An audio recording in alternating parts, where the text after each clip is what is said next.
You're the one that was making the comparisons, Senator. Welcome to WatchMojo, and today we're counting down our picks for the most significant and embarrassing blunders made by American politicians during debates that had severe repercussions for their campaigns. And the vice president doesn't believe in exploration, for example, in Alaska. There's a lot of shut-in gas. Number 10. Who is James Stockdale? Despite a promising start, the 1992 presidential campaign of independent candidates Ross Perot and James Stockdale ultimately suffered for several reasons. One of these was Stockdale's appearance at the vice presidential debate. The decorated naval officer was only given 1 week's notice, and as such, seemed far less prepared than his opponents. When asked to introduce himself, Stockdale opened with a series of existential questions that elicited laughter from the audience. Who am I? Why am I here?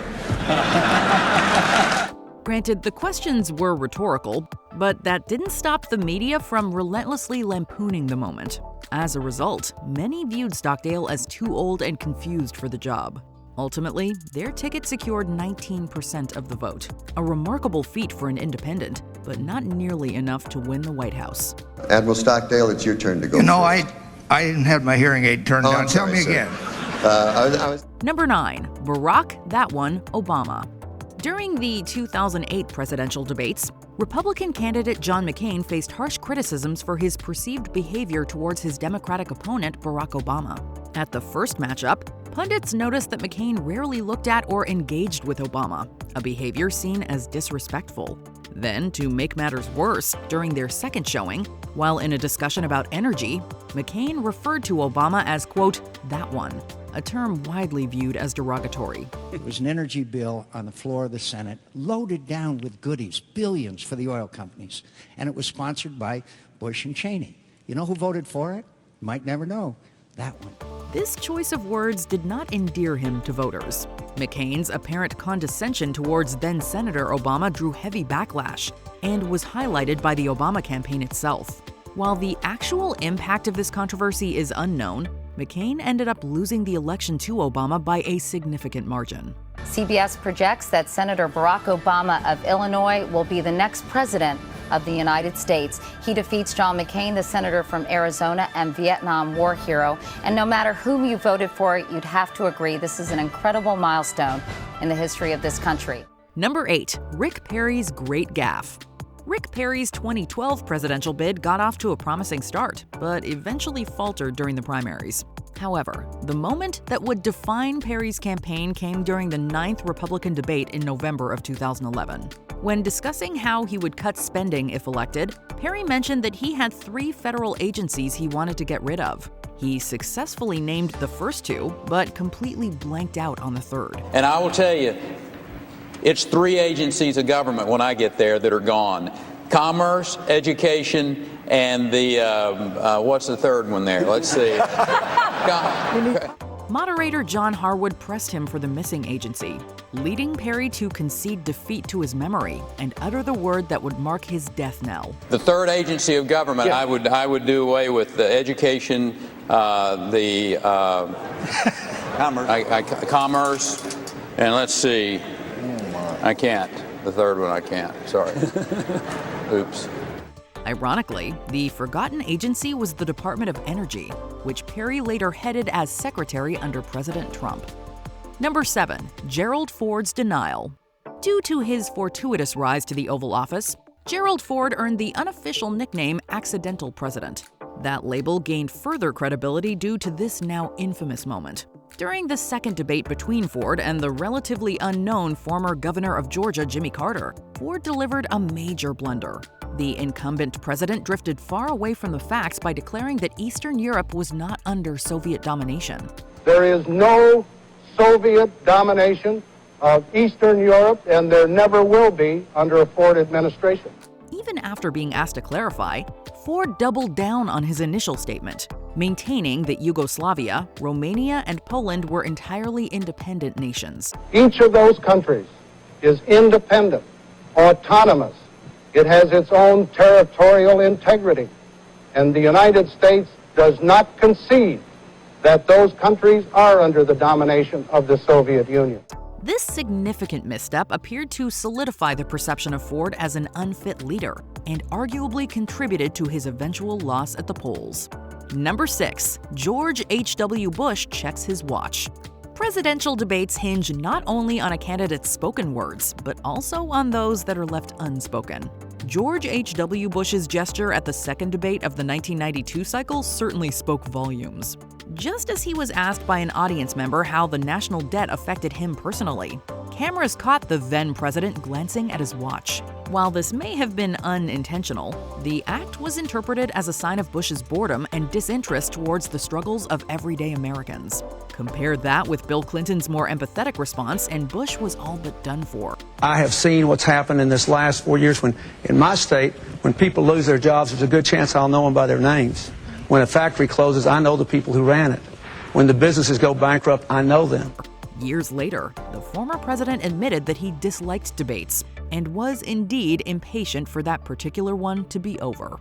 There's a certain artificiality to it, lack of spontaneity. Number 5. Dan Quails' daring comparison. At 41 years, Dan Quayle was a relatively young candidate for vice president at the 1988 election.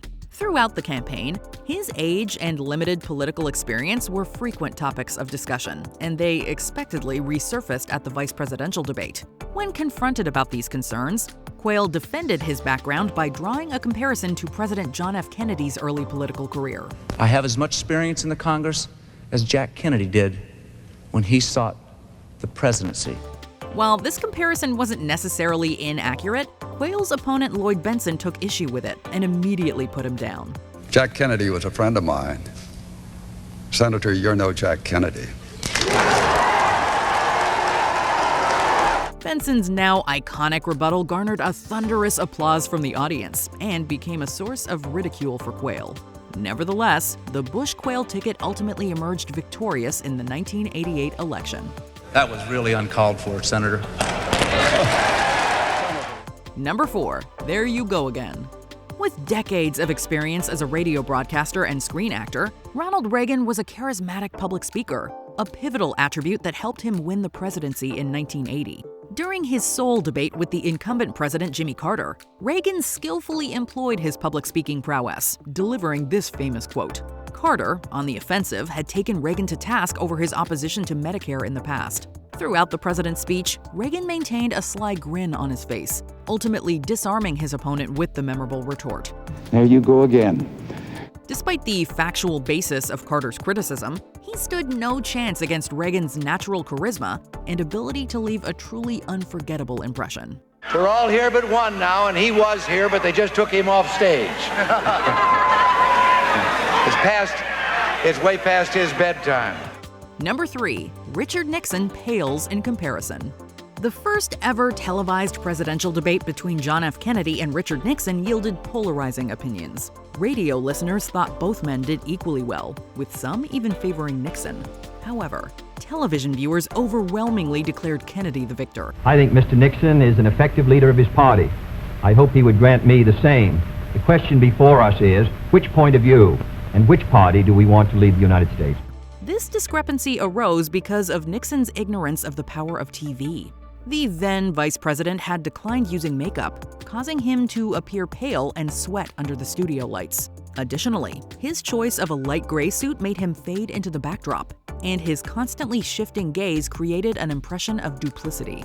Conversely, Kennedy presented a bronzed and more relaxed appearance, maintaining direct eye contact with the camera. As a result, he not only won the debate, but ultimately secured the presidency. Mr. Nixon, would you like to comment on that statement? I have no comment. Number 2. Michael Dukakis' deadly response. The second presidential debate of the 1988 election opened with an unusual question directed at the Democratic candidate Michael Dukakis, who was a staunch opponent of the death penalty. The moderator asked Dukakis if he would support executing an individual who had sexually assaulted and murdered his wife Kitty.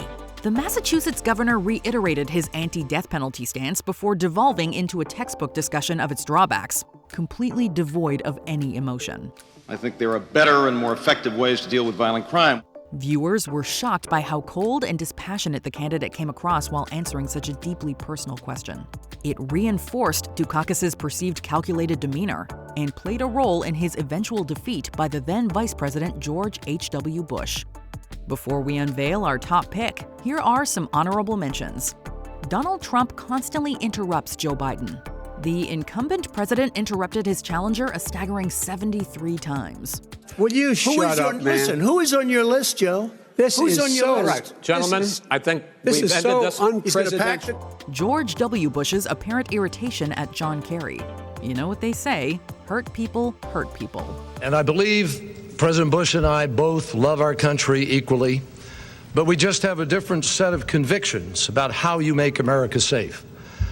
Marco Rubio, the robot. Chris Christie doesn't let Rubio's carefully rehearsed speech go unnoticed. That's what Washington, D.C. does. The drive-by shot at the beginning with incorrect and incomplete information, and then the memorized 25-second speech that is exactly what his advisors gave him. Mike Pence and the Fly. The 2020 VP debate was a three-way between Pence, Kamala Harris, and the Fly.